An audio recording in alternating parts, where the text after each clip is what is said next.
झगड़ा नहीं करना चाहिए था मम्मी पापा से। अगर झगड़ा नहीं किया होता कम से कम माँ के हाथ का खाना तो मिलता। ऐसा कभी मत कहना कि तुम्हारा अपना कोई नहीं है। एक बॉस और पीए होने के अलावा हम अच्छे दोस्त भी तो बन सकते हैं।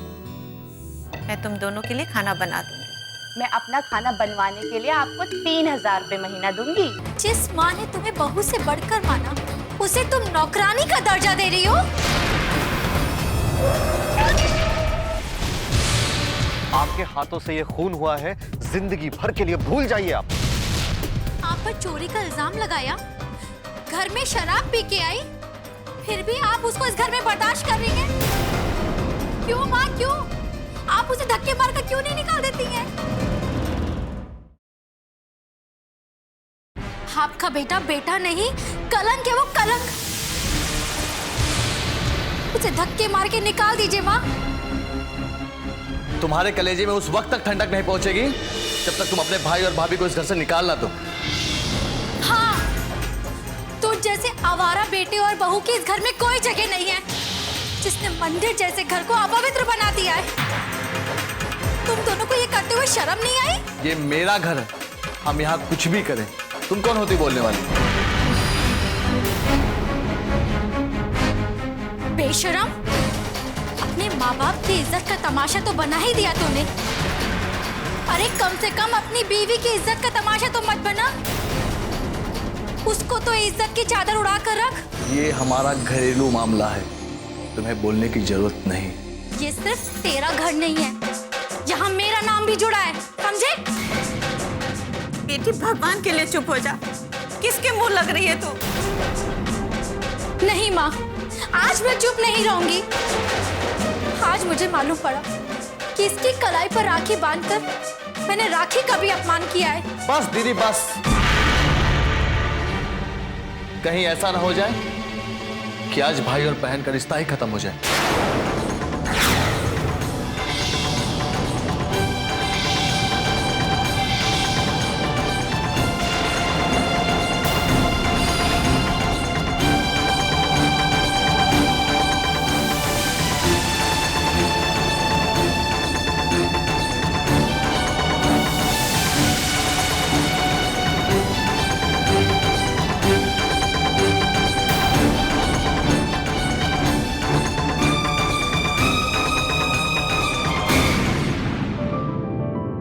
प्लीज आराम से,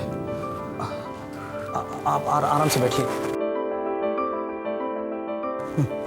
रिलैक्स रिलैक्स रिलैक्स प्लीज। एक मिनट रुकिए, मैं अभी आया।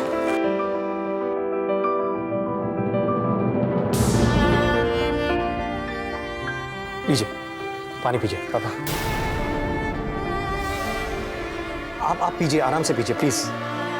संभालिए संभालिए, relax relax.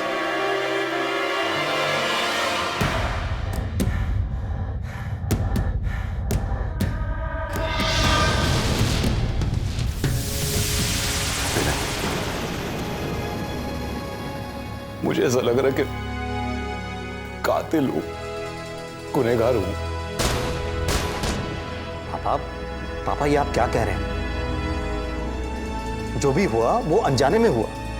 It was just an accident.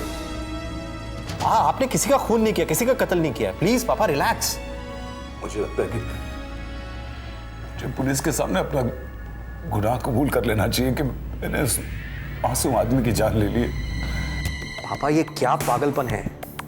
कम से कम सोनाली और राहुल के बारे में तो सोचिए। उन पर क्या बीतेगी अगर आप पुलिस के पास चले गए तो? पापा आप भूल जाइए सब कुछ। आप चलिए अपने कमरे में, चलिए आराम कीजिए, रिलैक्स प्लीज। आइए। मुझे नींद नहीं आएगी विनय, नहीं आएगी नींद मुझे। पापा क्या हुआ पापा को? विनय कुछ नहीं, वो पार्टी में बहुत शोर शराबा था, म्यूजिक बहुत तेज था, तो पापा को हेडेक हो गया, सरदर्द हो गया थोड़ा। सरदर्द? हाँ बेटा। लेकिन इनकी तबीयत तो बहुत ज्यादा खराब लग रही है। देखो कितना पसीना आ रहा है पापा को। विनय मैंने सरदर्द की गोली दे दी है, थोड़ी देर में रिलैक्स हो जाएंगे, डोंट वरी। हाँ बेटा, मैंने गोली खाई है, अभी ठीक हो जाएगा। तुम दोनों जाकर आराम कर लो। हाँ, मैं ठीक हूँ, फाइन। नहीं पापा, आप बिल्कुल भी ठीक नहीं। देखिए आपकी तबीयत कितनी खराब हो रही है। आप उठिए, उठिए, चलिए अंदर चलिए और आप आराम कीजिए। उठिए, शी चलिए इज राइट पापा, आप जाइए रूम में प्लीज। चलिए प्लीज चलिए, आराम उठिए, कीजिए, रिलैक्स उठिए ध्यान से। And don't worry. हाँ प्लीज प्लीज।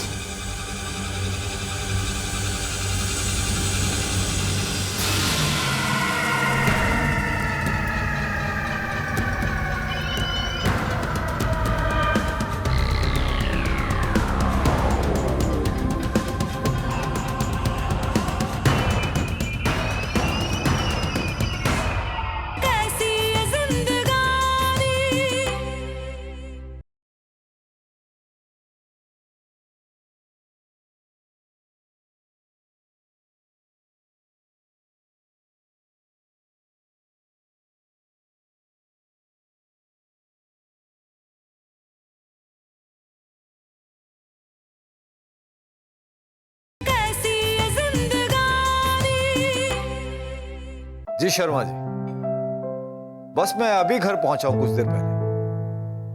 जी हाँ हाँ, मैं वो कल कर दूंगा। जी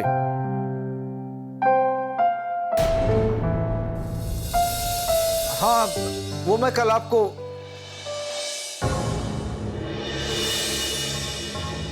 हाँ हाँ जी, मैं अभी आपको फोन करता हूं।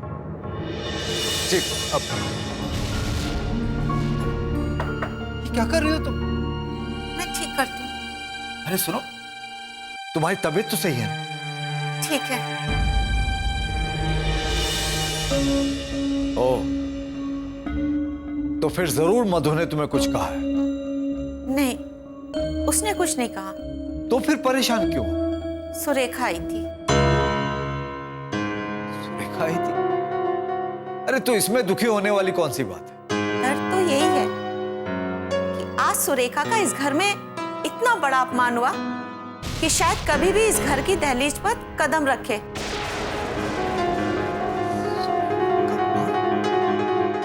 किसने किया? राजेश ने। राजेश ने? राजेश ने सुरेखा के साथ बदतमीजी की? बस ये समझ लीजिए, भाई बहन का रिश्ता टूटते टूटते रह गया। आज जब सुरेखा आई थी तो राजेश ने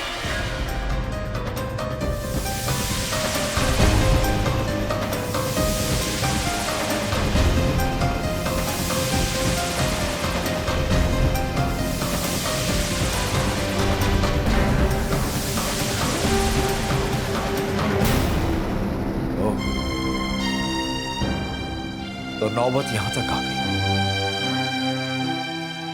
समझ में नहीं आता कि राजेश रिश्तों की कदर करना कब सीखेगा। आज बड़ा दुख तो ये हो रहा है कि उसे अपनी मासूम बहन पर भी तरस नहीं आया। समझ में ये नहीं आता कि वो ऐसा क्यों होता जा रहा है। खालीपन।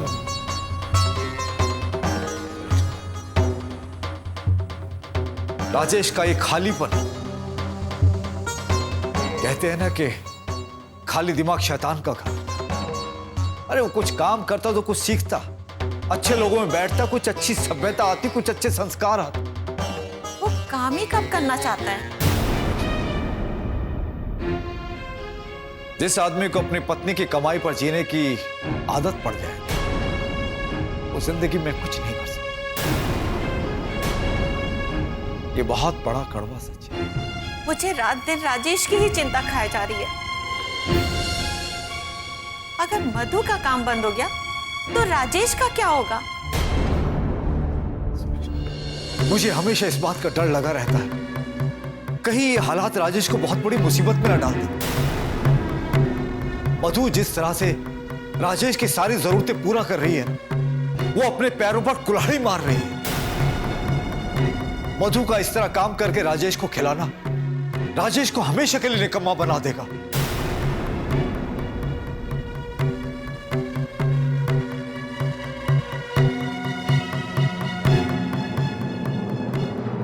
मधु जी अब किसी की पार्टी अटेंड नहीं करेंगी। और ये क्या रोज रोज पार्टी का नाटक लगा के रखा है आप लोगों ने? ये कोई टाइम है फोन करने का? सुबह फोन कीजिएगा। मैं उसका पति बोल रहा हूं। अरे तुम इतने तपे हुए क्यों हो? किसका फोन था? मुझे नहीं पता किसका फोन है। किसी एक आदमी का फोन हो तो बताए भी। हर 5 मिनट बाद नए आदमी का फोन आता रहता है। बिजी मॉडल हूँ, काम कर रही हूँ, तो फोन नहीं आएंगे लोगों के। और वैसे भी तुम्हें मैंने सेक्रेटरी क्यों रखा है? इसीलिए ना कि तुम मेरा काम संभाल सको। कोई काम का फोन नहीं था। तुम्हें पार्टी में बुलाने के लिए किसी ने फोन किया था। तो तुम्हें मेरी पार्टी से क्या ऐतराज? मैं पार्टी अटेंड करने के पैसे लेती हूँ। क्या हर वक्त पैसा पैसा चिल्लाती रहती हो? क्या घर की इज्जत कोई चीज है या नहीं? कल पार्टी से लौट के घर पे कितना बड़ा हंगामा किया, भूल गई? कहीं पार्टी में जाने की जरूरत नहीं है तुम्हें। मैं हर पार्टी अटेंड करूंगी। मुझे रोक कर दिखाए कोई? मैं पैसे कमाने का एक भी मौका नहीं छोड़ना चाहती। आप देखती हूँ मुझे कौन रोकता है। मधु, मैं ये नहीं चाहता कि माँ बाप समाज में नजर मिलाने के लायक न रहे। अरे कम से कम उन्हें तो इज्जत से जीने दो समाज में। तुम्हारे माँ बाप का समाज अलग है और मेरी सोसाइटी अलग। तुम्हारे माँ बाप का समाज क्या कहता है और क्या नहीं, मुझे इससे कोई मतलब नहीं, समझे? मधु, मैं जो माँ बाप की नजरों से गिर चुका हूँ, एक तो मौका दो मुझे उठने का। राजेश, मैं तुम्हारे माँ बाप और समाज में तुम्हारी इज्जत ही तो बनाना चाहती हूँ। और तुम्हें पता है हमें इज्जत कैसे मिलेगी? हमें इज्जत मिलेगी पैसे से। जब तुम्हारे पास ढेर सारा पैसा होगा तो सब कहेंगे, वाह क्या बेटा है दुबे जी का। कितना गर्व महसूस करेंगे मम्मी पापा तुम पर। समझ में नहीं आ रहा है कि मैं करूं तो क्या करूं। मधु, जब माँ बाप समझाते हैं तो लगता वो सही और तुम गलत हो, और जब तुम मुझे समझाती हो तो लगता है माँ बाप गलत और तुम सही हो। मेरे तो कुछ समझ में नहीं आ रहा है। मेरे प्यारे पति परमेश्वर, मैं हमेशा सही बोलूंगी। अरे हाँ, तुम्हारे पास पैसे खत्म हो गए हैं ना? रुको मैं अभी लाती हूँ। जिंदगी में इतनी अच्छी पत्नी नहीं मिलेगी तुम्हें।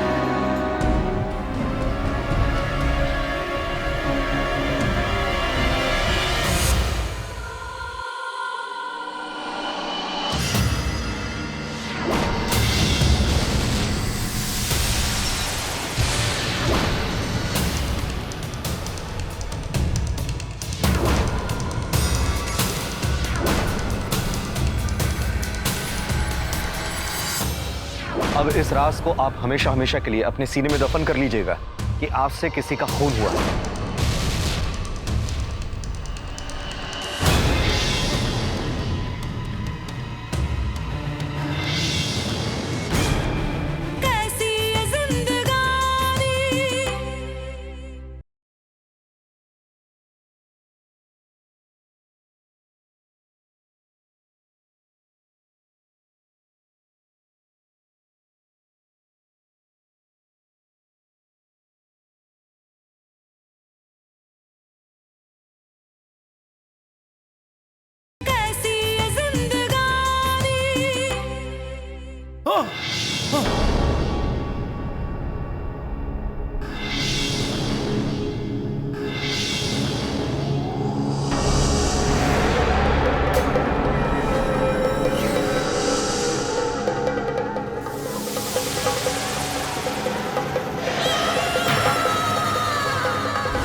तुम यहां कैसे? जाओ यहां से। मैं यहां से जाने नहीं, तुझे साथ ले जाने आया हूं। तुझे क्या लगा तेरे पापों की सजा तुझे कोई नहीं देगा? मैं दूंगा। मेरी आत्मा तुझसे बदला लेगी। अलेख, मेरी आत्मा। बदला? कैसा कैसा बदला?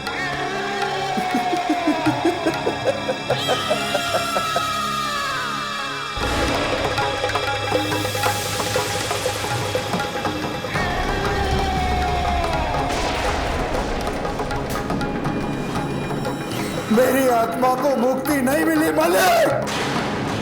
मेरी लाश जानवर खा गए।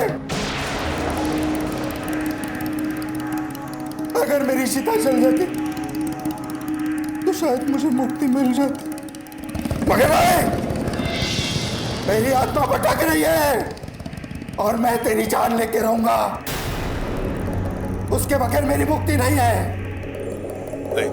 मालिक, मैं तुझे जिंदा नहीं छोड़ूंगा मालिक।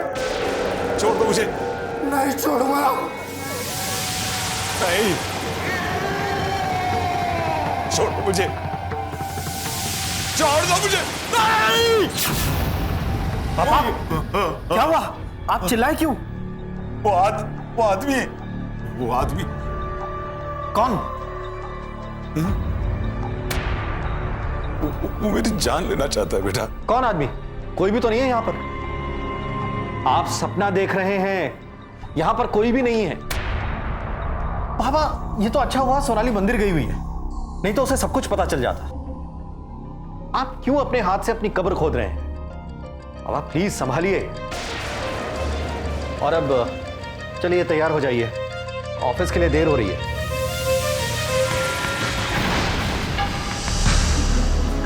तुम चलो, मैं अभी तैयार होकर आता हूं। अच्छा ठीक है।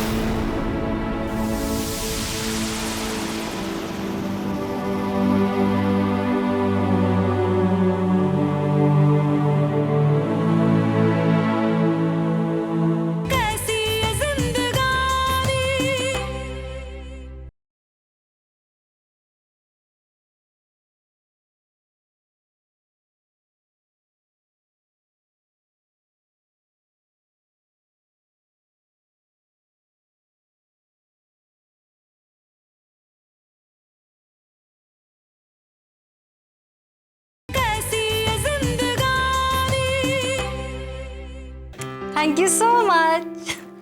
चलो मैं खुश हूँ, कम से कम किसी को तो मेरा बर्थडे याद है कि आज गीतिका का बर्थडे है। हाँ बाबा हाँ, तुमको पार्टी जरूर मिलेगी, तुम मिलो तो सही पहले। ओके ठीक है। Anyways thank you so much, bye.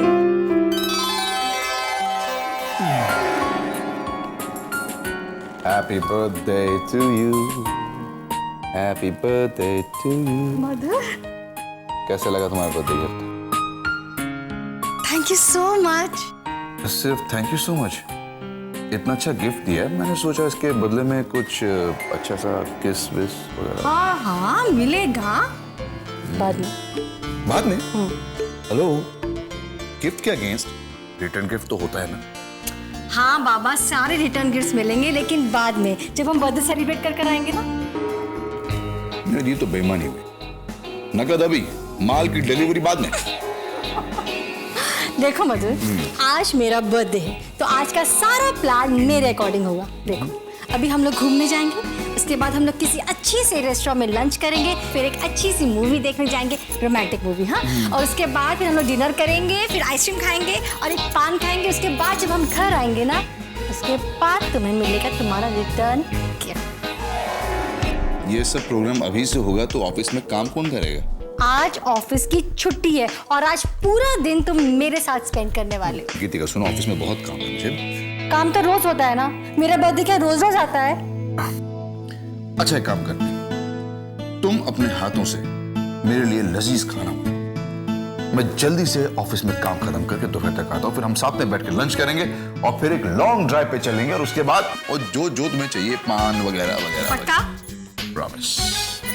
Oh, I love you, Manu.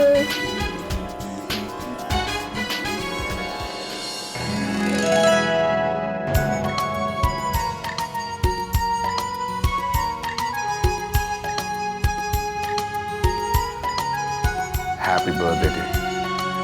कैसा लगा गिफ्ट? ये तो बहुत प्यारा और बहुत खूबसूरत है। वैसे ये इतना सुंदर है नहीं, अब क्योंकि तुमने इसे पहन रखा है तो ये इसलिए खूबसूरत लग रहा है। थैंक्स। इतनी सी बात के लिए थैंक्स? कोई हमें प्यार से फूल भी दे तो हमें उसका शुक्रिया अदा करना चाहिए। और ये तो इतना महंगा हार है। ये हार नहीं, तुम्हारे लिए एक छोटा सा गिफ्ट बस। काश मैं हर साल इसी तरह आपके साथ अपना जन्मदिन मना सकूं। तुम हर साल अपना बर्थडे ऐसे ही मनाओगी, फिक्र मत करो।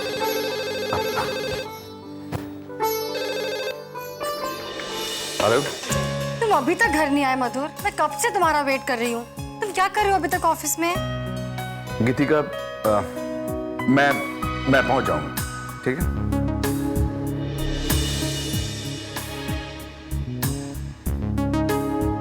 ये मधुर भी ना ऑफिस जाके काम में ऐसा उलझ जाते हैं कि कोई होश ही नहीं रहती। बार बार कहा था कि घर जल्दी आना, लेकिन नहीं, ये तो आने से रहेगा। चलो तो मैं चली जाती हूँ। मैं ऑफिस चली जाती हूँ, भले ही मैं बाहर बैठी रहूँ, लेकिन कम से कम मेरा आज का बर्थडे का प्लान तो चौपट नहीं होगा ना। Okay Madhur, I am coming. तस्वीरें छपने का मतलब ये नहीं है कि मैं अपने आप को बेच रही हूँ। मैं अपनी कला, अपनी आर्ट और अपने हुनर को बेच रही हूँ। पीए? ये तुम्हारी पीए नहीं है, रखेल है तुम्हारी, रखेल। Shut up! Shut up, गीतिका। क्या जरूरत थी आपको ये बोलने की कि आप मुझसे प्यार करते हैं?